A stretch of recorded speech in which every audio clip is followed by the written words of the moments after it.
Did you know in the Justice League, there's a reference made to a Marvel character? While there hasn't been a Marvel and DC crossover in years, the DC movie had a small nod to a well-known Marvel character. After Superman is resurrected, he turns on the Justice League, resulting in an epic battle by a large memorial. One of the names that can be seen on the memorial is Ben Parker, who is of course the uncle of Peter Parker, aka Spider-Man. While it may not be teasing a potential crossover, it was a small Easter egg that comic book fans would get a kick out of. Did you know in Justice League, the original Jimmy Olsen actor has a cameo? We haven't seen much of Jimmy Olsen in the DCEU other than a very brief appearance as a photographer before his death in Batman v Superman. After Superman is resurrected and heads to the memorial, we can see that an alternate vision of Jimmy Olsen as the actor who plays one of the police officers is Mark McClure. McClure is the actor who played Jimmy Olsen in Richard Donner's Superman movies back in the 70s. Did you know in Transformers, a nod to the original comics was made? Most of the characters in Transformers in the franchise received a bit of an upgrade from their cartoon and comic book version, most notably Bumblebee. While Sam is choosing his first car, we can see that Bumblebee has taken the form of a '77 Chevrolet Camaro. Those who were introduced to the Transformers in the 2007 film would have missed that next to Bumblebee is a yellow Volkswagen Beetle, which was the original form he took in the animations and toy line.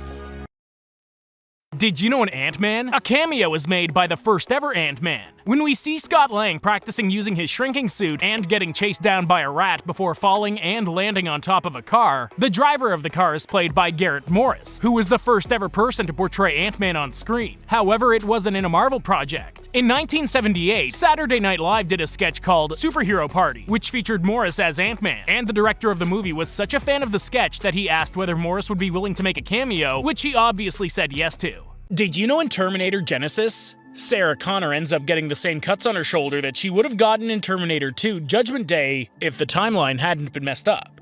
In T2, Sarah gets a cut on her back from the T-1000, and at the end, it pierces her shoulder from the front. In Genisys, she gets a cut on her back from when she's hit by a car after traveling to 2017, and the T-3000 pierces her shoulder. This just adds to the point that some things are unavoidable in history.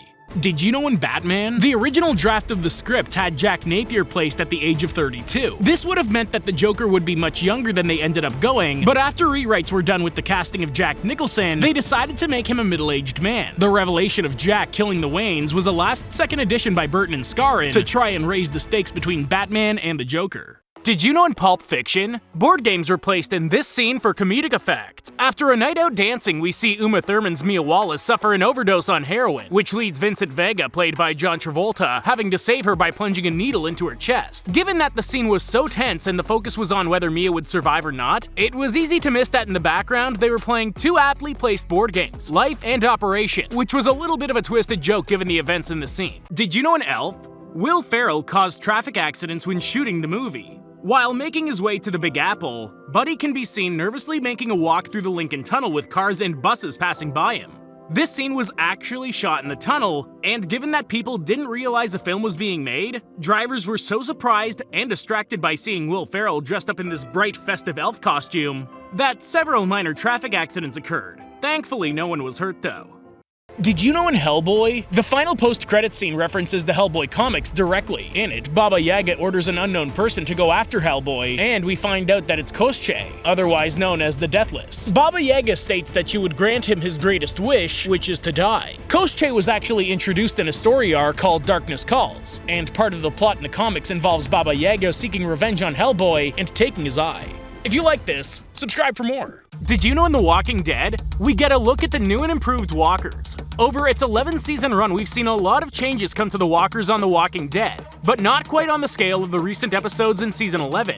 We don't know if they're a mutation or evolution, but the variant walkers have proven to be even more terrifying than the ones we've known in other seasons. Not only do they have a heightened sense of smell and are more alert, they can also climb walls. It'll be interesting to see how this plays into the show's final episodes. Did you know in The Office, the paper copier can later be seen padlocked at the Utica branch? After war breaks out between the two branches, Michael attempts to get revenge on Karen at the Utica branch. He miserably fails at attempting to steal the branch's industrial copier and ends up getting chastised by Karen. Later in Season 5, during the lecture circuit, we can see that Utica has actually padlocked their industrial copier, just in case anyone tried to pull a Michael Scott and attempted to steal it. Did you know in the Last of Us trailer, the song choice has a significant link to the game? As soon as the trailer starts, we hear that the song of choice is Alone and Forsaken by Hank Williams. This has many of the game players hopeful that the show will remain faithful to its counterpart, as the song was featured as a title for a sub-chapter in the game. The chapter of the game features Joel and Ellie as they get ambushed by hunters, and while we don't know if we'll see that in the show, it's good to know that nods to the game are being made already. Did you know in The Boys? Stormfront's name has a disturbing origin. One of the best additions to Season 2 of The Boys was the Stormfront, an extremely powerful soup that becomes the members of the Seven. Not only is she very powerful, but she's revealed to be twisted and evil, and is actually a fully blown Nazi. Her villainous identity wasn't as well hidden as we may have thought, because the idea for her name was taken from an infamous online message board for neo-Nazis of the same name. Did you know in The Boys? Simon Pegg was cast as a nod to the comic book origins. Before becoming one of Amazon's most watched series, The Boys was a series of comics written by Garth Ennis. Simon Pegg was cast as Huey's father, and that holds a key connection to the comics. When designing the character of Huey, Ennis based his appearance off of Simon Pegg. Although when the time came for the show to be made, they deemed Pegg too old to have any main role, but they still cast him as a nod to the show's origins.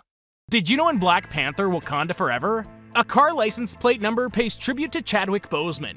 As everyone knows, Chadwick Boseman, who played Black Panther in the first movie, tragically passed away back in August of 2020 after a battle with colon cancer. Not only is the entire sequel a fitting tribute to the late actor, but it also features some small references to his life, one of which being a car license plate number. The plate reads CB112976. Which stands for Chadwick Boseman, November 29th, 1976, the actor's birthday.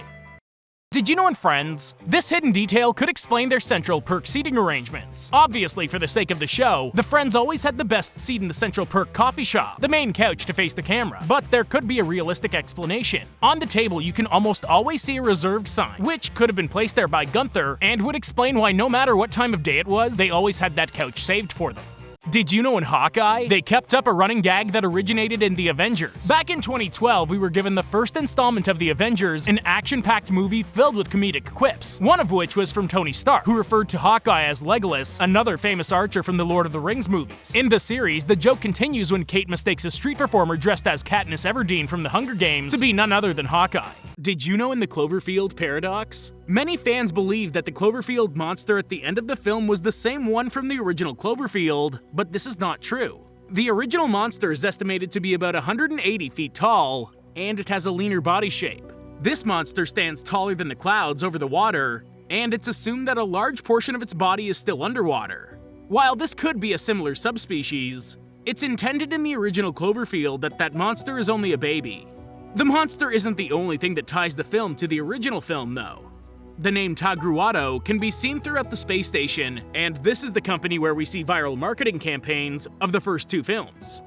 Did you know in the Last of Us trailer, we get the first look at the live-action version of a clicker? Anyone who's played the game knows that clickers are those that were infected with the cordyceps virus for either a year or more, with the prolonged exposure to fungus leaving them blind. Much like bats, they use echolocation by clicking, so making little sound around them is crucial. They look equally as terrifying in the trailer as they were in the game, thanks to makeup and costumes for practical effect. So it will be interesting to see how much more accurate they get in the show from the game. Did you know in The Walking Dead, the governor is positioned to look like a pirate in one scene? After Michonne stabbed out the governor's eye, he began to wear his trademark eye patch and became the serious, cold-blooded villain of the show. However, the director of one Season 4 episode decided to poke fun at the pirate attire. After being rescued by Tara, the governor can be seen waking up from a nap, and the positioning of the pillow behind his head makes it look as though he has a parrot perched on his shoulder.